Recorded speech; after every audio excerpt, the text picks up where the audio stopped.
Barrage du Malpassé, 2 décembre 1959. 5 ans après la fin du barrage, la catastrophe arrive dans la nuit. Le barrage, après des fortes inondations et des fortes pluies, se fend et puis il cède. Ça fait 433 morts et une catastrophe qui a remué toute la région. Je vous amène voir quelques images des restes du barrage et des blocs. Mais avant, je vais vous montrer quelques images des journaux de l'époque.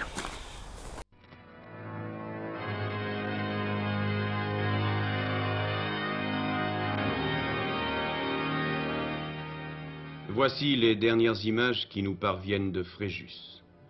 Le barrage de Malpassé, le barrage qui tue, et l'énorme brèche par laquelle l'effroyable vague a déferlé, semant la ruine et la mort dans la vallée. Le barrage a été littéralement éventré par les 50 millions de mètres cubes d'eau. Seuls les côtés subsistent.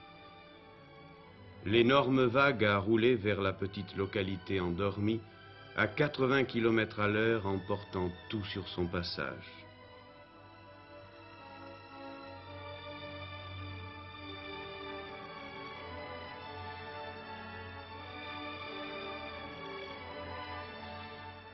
Routes coupées ou emportées, ponts enlevés en quelques minutes, les eaux du barrage de Malpassé ont déferlé en bruit de tonnerre sur 10 km, semant ruines, morts et désolation sur leur passage.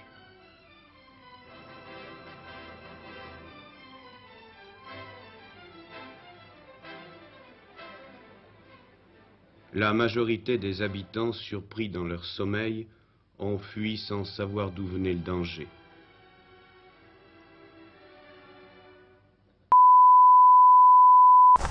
Durant le mois de novembre 1959, des pluies déluviennes tombent sans arrêt sur la région. ce qui fait que le barrage se remplit de plus en plus, et ce qui a provoqué la catastrophe. Mais il y a aussi eu beaucoup. Une des négligences, c'est sur le barrage, l'ouverture des vannes de trop-plein pour délester un petit peu le barrage.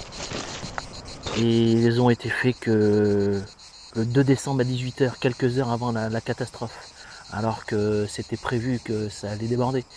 Mais personne n'a pris la décision.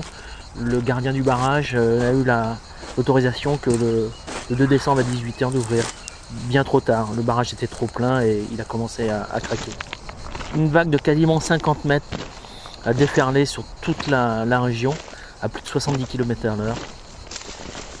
Et ça a emporté tout sur son passage, comme on peut bien l'imaginer, avec des blocs de béton, comme on voit, qui ont été charriés sur plusieurs centaines de mètres par la force du courant. Un torrent de boue qui a tout ravagé jusqu'à Fréjus. Mais le pire dans cette catastrophe, c'est que il y a eu des enquêtes qui ont été faites et personne n'a été mis en cause. Ni le géomètre, ni les constructeurs, ni ceux qui ont choisi le site. Rien du tout. Absolument rien. Pas eu d'études géologiques sérieuses. Le tuyau de débit pour évacuer les crues, les fortes crues, trop petit.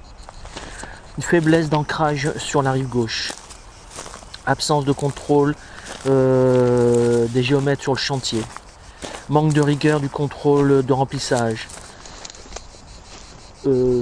Ouverture tardive des vannes. Ce qui fait que c'est à l'époque, en 1959, il aurait dû y avoir quand même des sanctions. Et ben non. Tout a été non-lieu. Ce qui fait que toutes les personnes qui ont été sinistrées, ils ont eu zéro. Aucune indemnisation. Parce que c'était de la faute à pas de chance. Ils ont juste eu des dons du bon vouloir public, les gens de la région qui ont aidé les gens qui étaient sinistrés. Parce que les assurances, l'État, personne n'a pris la responsabilité, personne n'a été jugé coupable. Et donc voilà. Je pense qu'à l'époque où on est, il y aurait quand même plus de bruit, il y aurait quand même plus de sérieux dans les enquêtes et ça serait pas passé comme ça malgré tout.